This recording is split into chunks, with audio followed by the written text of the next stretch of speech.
સુરતમાં વરસાદના ભરાયેલા પાણી ઓસર્યા નથી ત્યાં સુરતમાં ખાડીપુરના પાણી અનેક વિસ્તારોમાં ઘૂસી ગયા છે। જિલ્લામાં પડેલા ભારે વરસાદના કારણે સેવાડા ખાડી ઓવરફ્લો થઈ ગઈ છે અને ખાડી કિનારાના અનેક વિસ્તારોમાં ખાડીના પાણી ઘૂસી ગયા છે। આ ઉપરાંત અઠવા ઝોનમાં પણ ખાડીના પાણી ઘૂસી જતા સ્થળાંતરની કામગીરી હાથ ધરવામાં આવી છે। રહેવાસીઓને ઘરમાં પાણી ઘૂસતા જિંદગી અસ્તવ્યસ્ત બની ગઈ છે। પાલિકાના શાસકો દ્વારા અગાઉ કરવામાં આવેલા દાવાઓ કે ખાડી પૂર નહીં આવે તે ખોટા સાબિત થયા છે। ખાડીઓની યોગ્ય રીતે સફાઈ નહીં થતા અને ડ્રેનેજની વ્યવસ્થા ધ્વસ્ત થતા ફરીથી લોકોને પાણી ન ભરાવાથી હાલાકીનો સામનો કરવો પડી રહ્યો છે। ઘણા વિસ્તારોમાં રસ્તા પર કમર સુધીના પાણી ભરાતા વાહન વ્યવહાર સંપૂર્ણ ઠપ થયો છે।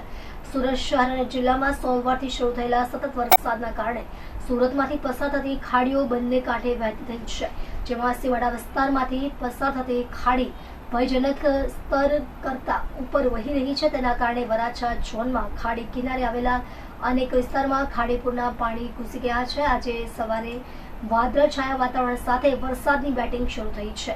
સુરત શહેર સાથે જિલ્લામાં પણ પડેલા ભારે વરસાદના કારણે સુરતમાંથી પસાર થતી કાકરા ખાડી, મીઠી ખાડી, ભેદવાડ ખાડી, ભાટેના ખાડી તથા સીમાડા ખાડી બંને કાંઠે વહેતી થઈ છે। અન્ય ખાડીઓ ભયજનક સ્તરથી નીચે છે, પરંતુ સીમાડા ખાડી ઓવરફ્લો થઈ ગઈ છે, જેના કારણે શહેરના Parvat Patiya, middle ring road, Kumbhariya ગામ, zone office road, Omnagar, Kamrunagar, ઋષિ વિહારમાં ખાડીના પાણી ભરાયા છે। લીંબાત ઝોન વિસ્તારમાં ખાડીનું જળસ્તર વધવાના કારણે સંજયનગર ખાતેના અસરગ્રસ્ત લોકોનું ભીમનગર શાળામાં શિફ્ટિંગની કામગીરી હાથ ધરવામાં આવી છે। ઉપરાંત અઠવા ઝોન ખાતે આવેલા આંબેડકર આઝાદનગરના રસ્તા પર પાણી ભરાવાનું શરૂ થતા અસરગ્રસ્ત વિસ્તારના લોકોને શિફ્ટિંગ કરવાની કામગીરી હાથ ધરવામાં આવી છે। ગત વર્ષે પણ ખાડીમાં આવેલા પૂરના કારણે લોકોના ઘરમાં પાણી ઘૂસી ગયા હતા અને તેનું હાલ પુનરાવર્તન થયું છે। અનેક વિસ્તારમાં ખાડી પૂરના પાણી ઘૂસી જતા લોકોને હાલાકી થઈ રહી છે।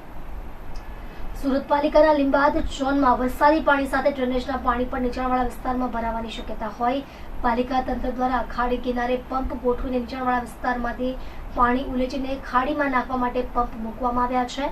કુંભારિયા ગામ રઘુવીર માર્કેટની પાછળના ભાગે ભદ્ર ફળિયામાં કુલ 8 નાના મોટા વ્યક્તિને સહી સલામત જગ્યા પર સ્થાનાંતર કરવાની કામગીરી પૂર્ણ કરવામાં આવી છે। સુરત શહેરમાં થઈ રહેલા ભારે વરસાદના પગલે ઊભી થયેલી પરિસ્થિતિને ધ્યાનમાં રાખીને મ્યુનિસિપલ કમિશનર વહેલી સવારથી જ કમાન્ડ એન્ડ કંટ્રોલ સેન્ટર ખાતે પરિસ્થિતિનું સતત નિરીક્ષણ કરી રહ્યા છે।